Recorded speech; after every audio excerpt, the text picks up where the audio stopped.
بسم اللہ الرحمن الرحیم۔ معزز خواتین و حضرات، السلام علیکم ورحمۃ اللہ وبرکاتہ۔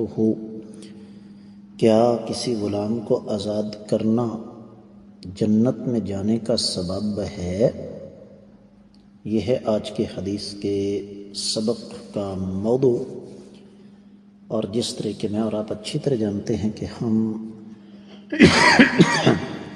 آج کل پڑھ رہے ہیں مشکات شریف، اور اس میں سے کتاب النکاح ہے، اور کتاب النکاح میں باب چل رہا ہے غلاموں کی آزادی کا۔ 3389ویں حدیث کتاب میں اور تیسری ہے باب میں۔ حدیث کے الفاظ کچھ اس طرح ہیں: عن البراء بن عازب رضی اللہ عنہ قال جاء اعرابی الى النبی صلی اللہ علیہ وسلم فقال علمنی عملا يدخلني الجنة قال لئن كنت اقصرت الخطبة لقد اعرضت المسألة عاتق النسمة وفك رقبته قال اوليس واحدا قال لا عتق النسمة أن تفرد بعتقها وفك الرقبة أن تعين في ثمنها والمنحة الوكوف والفيء على ذي الرحم الظالم فإن لم تطق ذلك فأطعم الجائع واسق الظمآن وأمر بالمعروف وانه عن المنكر فإن لم تطق فکف لسانک الا من خیر رواہ البیہقی فی شعب الایمان۔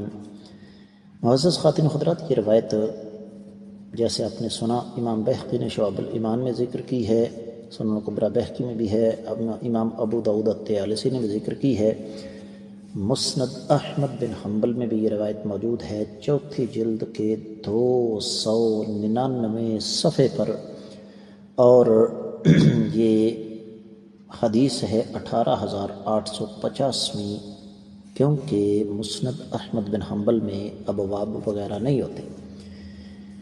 امام ابن حبان نے 1209ویں حدیث کے تحت اس کو صحیح قرار دیا، اور امام حاکم نے بھی اس کو صحیح قرار دیا۔ سنن کبریٰ بیہقی میں یہ روایت ملے گی آپ کو 10ویں جلد کے 272ویں اور 273ویں صفحے پر، جبکہ شعب الایمان میں 4335ویں روایت ہے۔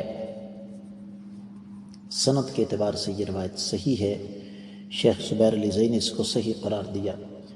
ترجمہ اس حدیث کا یوں بنتا ہے کہ سیدنا براء بن عازب رضی اللہ تعالیٰ عنہ بیان فرماتے ہیں کہ ایک اعرابی آقا علیہ السلام کی خدمت میں حاضر ہوا، اور اس نے عرض کیا کہ مجھے کوئی ایسا عمل دکھائیں ایسا عمل سکھائیں جو مجھے جنت میں داخل کر دے۔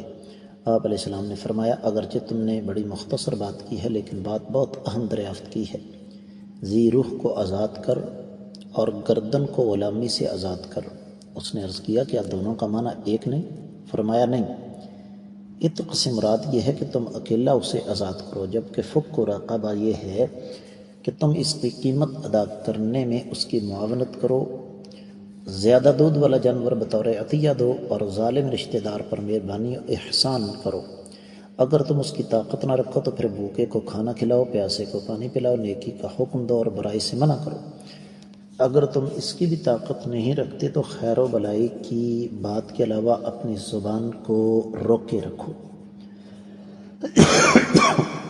حدیث اپنے مفہوم میں بہت وسیع ہے، لیکن اختصار کے پیش نظر یہاں پر جو بات خصوصی طور پر قابل غور ہے وہ یہ کہ آقا علیہ السلام کے فرمان کے مطابق اس حدیث کی روح سے غلام کو آزاد کرنا، ذاتی طور پر اگر آپ کا میرا اپنا غلام ہے اس کو آزاد کیا جائے، یا کسی غلام کی آزادی کے سلسلے میں معاونت کی جائے، مدد کی جائے، تو یہ جنت میں داخلے کا سبب ہے۔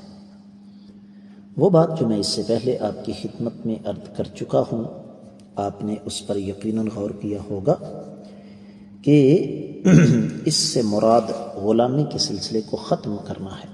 امید ہے کہ انشاءاللہ آپ کو اس کی اچھی طرح سمجھ آ گئی ہوگی۔ آج کے سبق سے اجازت دیجیے۔ السلام علیکم ورحمۃ اللہ وبرکاتہ۔